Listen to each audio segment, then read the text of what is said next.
Oh yeah.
Good morning.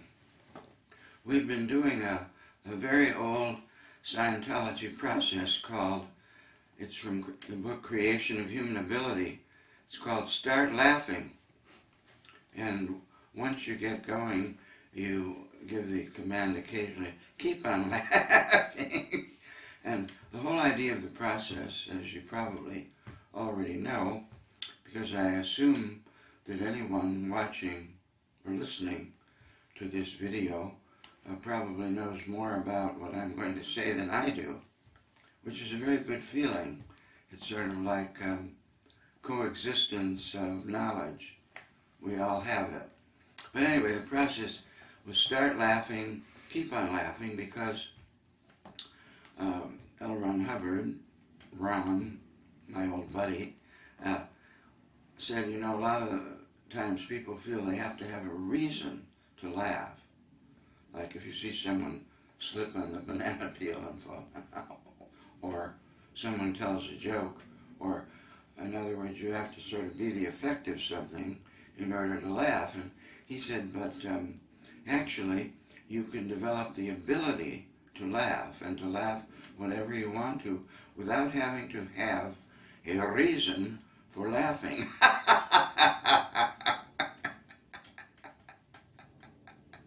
And so you could spend, well, I worked on it to the point where, this was some years ago, of course, but I worked on laughing to the point where I could laugh for 20 or 30 minutes without really stopping. And it would turn out finally that I was able to laugh about anything at any time, which got me into a lot of trouble, because someone would tell me something that was supposed to be deadly serious. And of course the response they were expecting was, yes, that's really serious and terrible. And I go,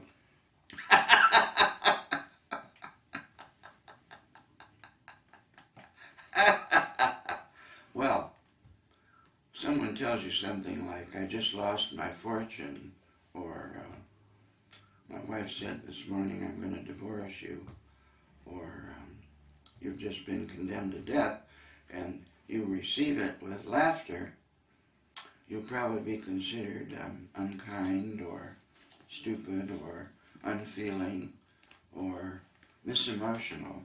In other words, you're not providing the correct emotion. Like someone says, well, my favorite blank died this morning.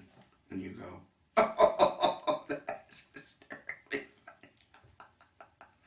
So, but the ability to laugh could be considered something that we could work on, and it's, aside from anything, it's very healthy, especially when you can really do it.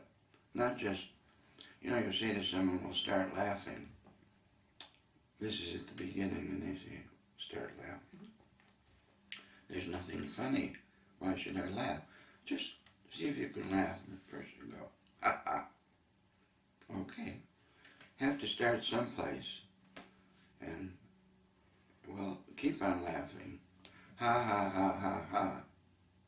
So you just take it on a gradient from there to where they can have an enormous belly laugh or a line charge of laughter anytime they want without having to have a reason to do it. Now,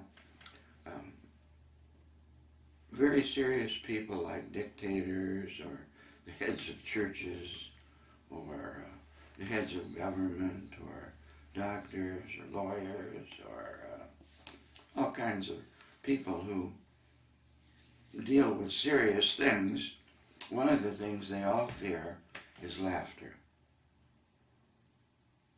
And therefore, if you do laugh when you're not supposed to, you're considered to be bad. Like, I'm trying to be serious and you're laughing. So most churches do not want the people in their congregations or the people that work for them, if the minister says, you know, you're going to go to hell if you don't do exactly what we say. If you sin, if you lust for sex, if you want money, if you're happy about certain things, you're going to go to hell. Well, if the minister tells you that and you go, you gotta be kidding, that is ridiculous, well, you're immediately in big trouble. You laugh about these serious things, well, that's certain that you're in the hands of Satan, the devil, and that you will go to hell and burn forever. Well, okay. So I've noticed one of the things in my favorite topic of discussion in these talks, sermons, whatever I'm doing should be called, comedy routine. In this comedy routine, one of the things I strongly advocate is the ability to reverse the idea that the activity of the Church of Scientology is a deadly, serious activity in the whole future of the human race and all the people in it, and it all depends on what we do today.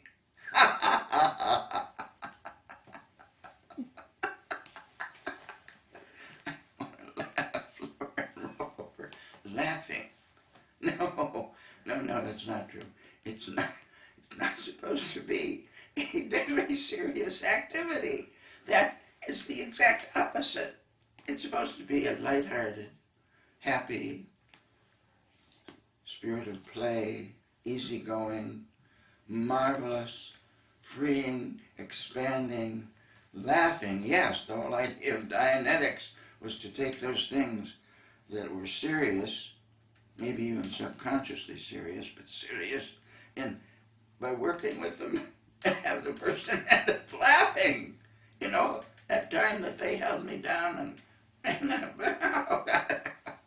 So the whole idea of Dianetics, when you were dealing with the fairly serious item called the engram, which is capable of modifying behavior because it was a serious thing, you wanted to get the person so free and so lighthearted that they could take something that normally they were like very serious and conditioned by it and be able to laugh about it and, in other words, restore their sense of immortality, their sense of freedom, their sense of play, their sense that nothing ever really could harm what they are. And even if it could, so what? So what? Yes, bodies can be. But anyway, the idea that a few, like 15 or 20 years later, it's a deadly serious activity. No. It's so silly. Early Dianetic people, you know, were a pretty tough lot of people. They were like, hey, you got something that's bothering you, well, we'll handle it. Don't make a big deal out of it. We'll make a big deal out of it, but we're going to take it to the point where you go from serious and unhappy and sick and unconscious and in pain to where the whole thing looks like a very funny tableau, a very funny series of pictures that, for some reason, somebody decided we're very serious. So the whole Dianetic movement was aimed at removing seriousness from a person's life. It isn't that they couldn't be serious if they wanted to. Like, you want me to take you serious? Okay. Now I've done that. Let's get on with life now. But you didn't have to be serious a lot because it's unhealthy and it makes you stupid and solid.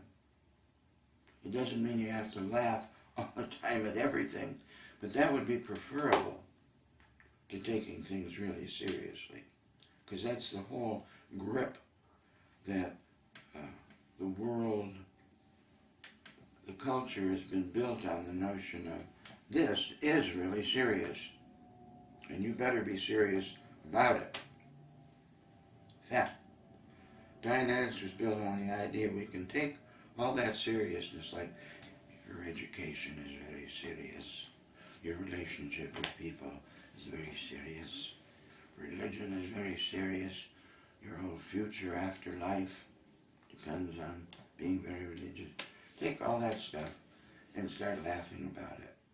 And when you've laughed yourself free and clear, you've gotten the best that Dianetics has to offer you. When a guy thinks about that thing called his case, this thing that's been making him, I gotta do something about my case. Oh, my case. My case, your case. Case. You have something that's what we might refer to as a free being. Well, a hell of a lot freer than running around being serious about everything. So anyway, I forget how we got on this subject, but laughter. You know, if you used to go to a Dianetic group, when you'd open the door, first thing you would hear is laughter. Laughter coming from Dianetic sessions. You might hear crying and screaming and all kinds of other things when people were in the throes of very serious things that had happened to them and others. But in other sessions where they'd gotten through that, you'd hear laughter that went on and on and on and on. And when you'd see a person like me, after a Dianetic session,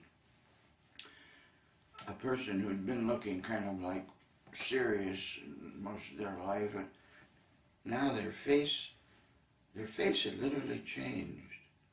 It looked more like a youthful, happy childhood face, the kind of thing you see on children all the time. You open the door and let them out of school. The first thing they start to do is laugh. Come back into school, be serious, be silent, be seated, shut up and listen. So one of the things we used to have to do and wanted to do in early Dianetics, if the person was interested, was to do something about all the seriousness that had been implanted into them through education, where you take little kids and you say, now sit still, shut up, be quiet, and listen. You're being educated. And years and years and years, so that after 12 years of going from kindergarten all the way through high school, it was discovered through IQ testing that the early IQ and the graduating high school IQ was less. Scouts on it. Not seriously, but true. Just simply because so much natural urge to laugh and to be happy and to be high-toned and to run and to play and to laugh and to feel immortal the way little children do, that had all been squashed. So education itself, if you really just wanted to help someone and they said, yeah, I'm interested in being helped, what can you do for me? What we're going to do is scan out your education.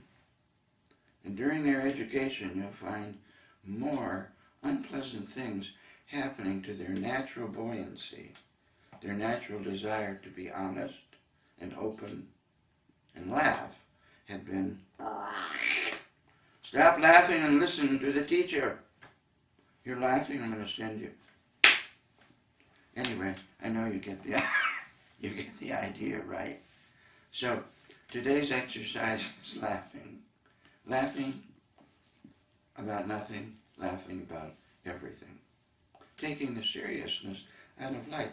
You couldn't do much more for someone than to do that. Okay?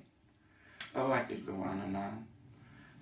As you may know or have already noticed, this series that Tatiana was kind enough to start by giving me my first Dianetic session that I've had in maybe 30 or 40 years.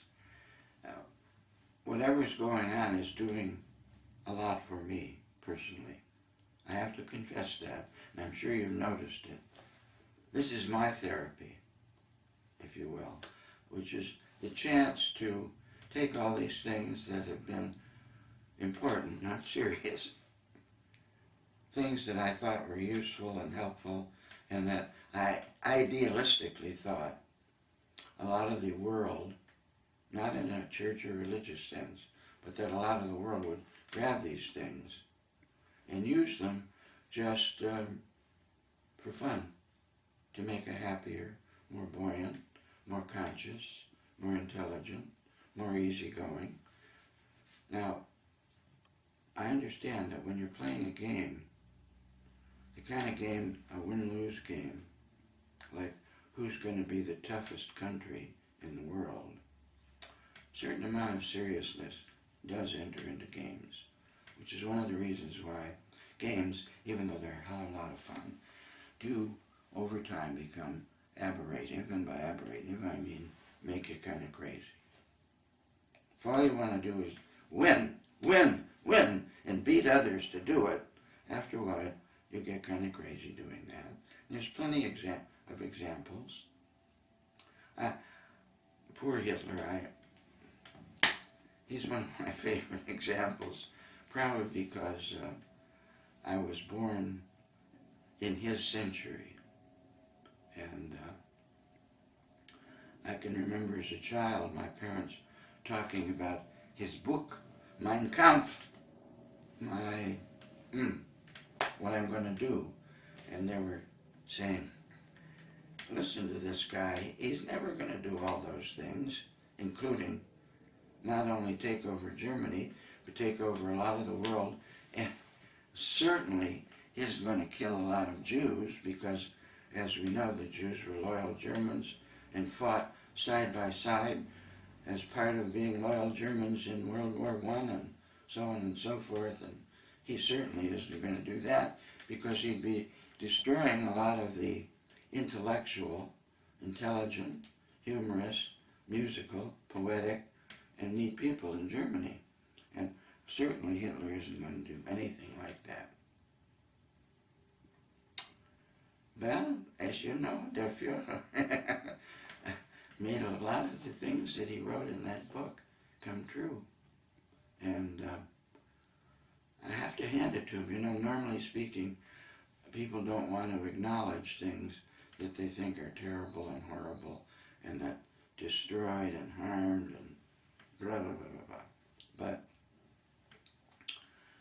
just from the standpoint of my capacity to recognize and acknowledge anything, no matter how wonderful or how terrible it is deemed to be, I have to say that what Hitler did in terms of destruction, in terms of changing the geography of the planet, in terms of eliminating 5 or 6 million Jews, 22 million Russians, etc., he was very good at doing that.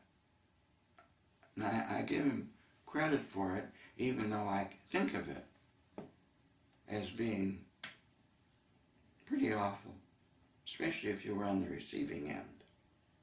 But nevertheless, I take it off my hat to him for being one of the biggest motherfucking son of a bitching bastards that ever landed on this planet.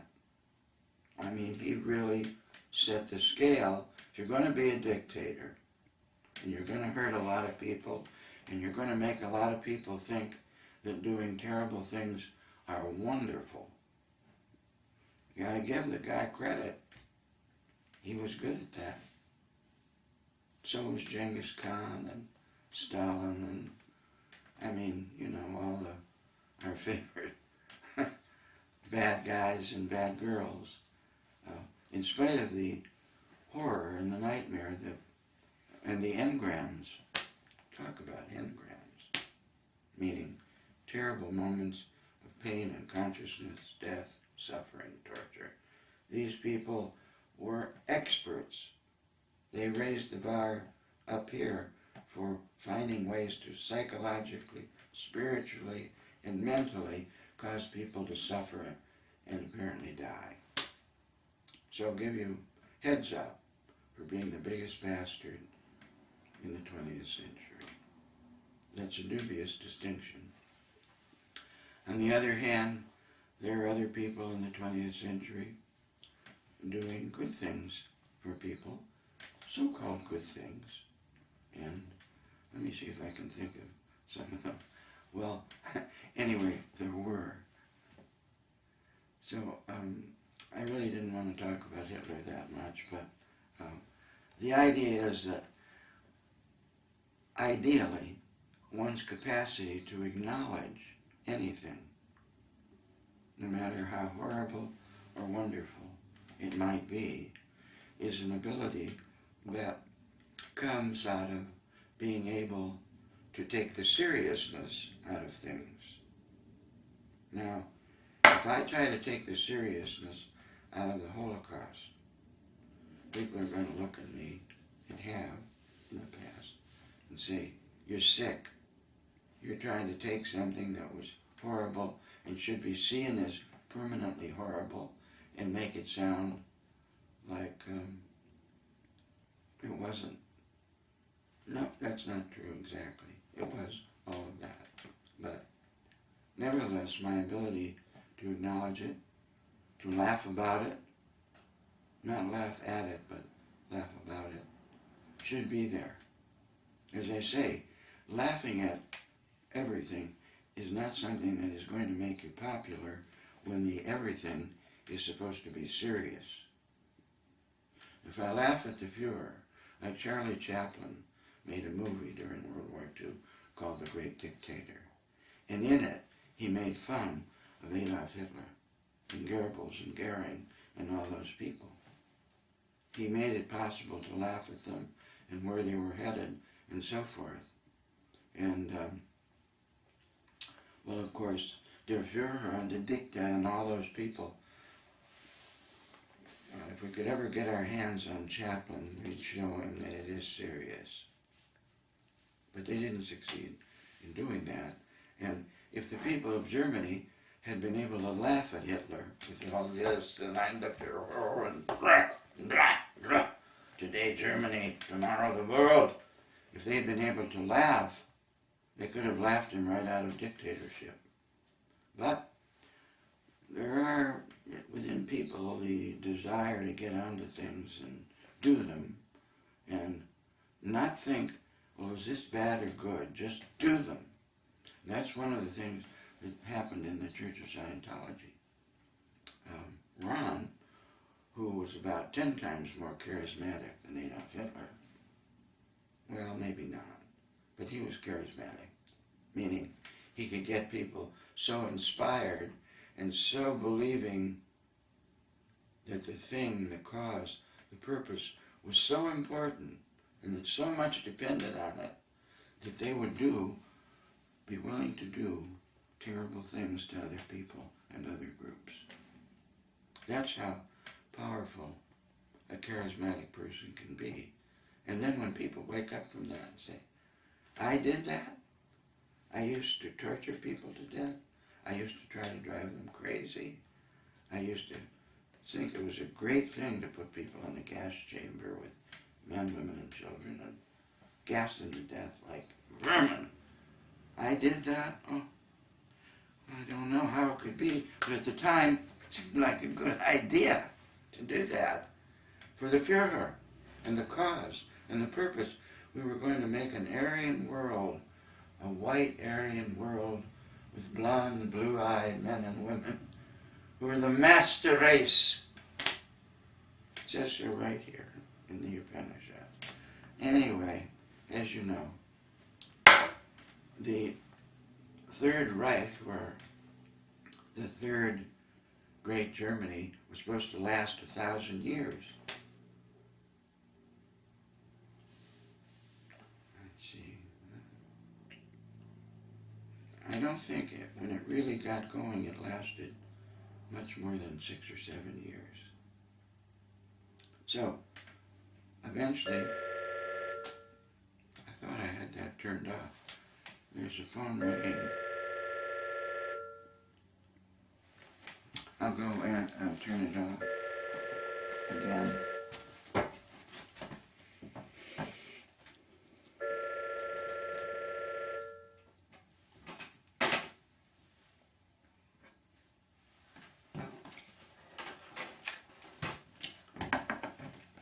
Slight interruption.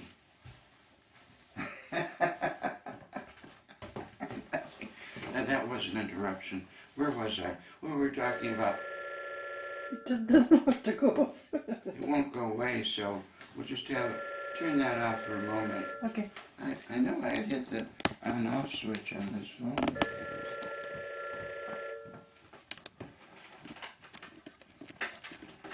There. I disconnected the phone. Sorry, Tatiana. Okay. Are we on? Mm-hmm. Sorry about that phone thing. I think and hope that Tatiana will edit it out. Anyway, where this was all going, and then I'll end off and we'll take a little break and see if we can recover, was the idea of taking that which is serious and making it not serious was one of the initial, earliest efforts. You'll find it in Dianetics, reading book 1. You'll find it in Ron's lectures. The idea was to get the seriousness off a person. And when you're able to do that, the person flowers, they grow, they expand, not necessarily physically, but they, as a being, as a consciousness, as a mind, you've set them free. When dictators and people of such ilk start rising, you want to start laughing. Because that's the one thing that says to these people, it isn't serious, and you aren't going to get to make it serious. That's not our design for life and living. So, Tatiana and I will end this segment, I hope, by laughing our asses off.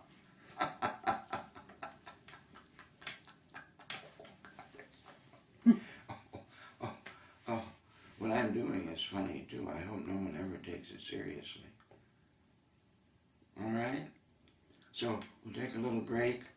I've got a lot more BS to put out today, but we'll take a break and I'll drink some more green tea.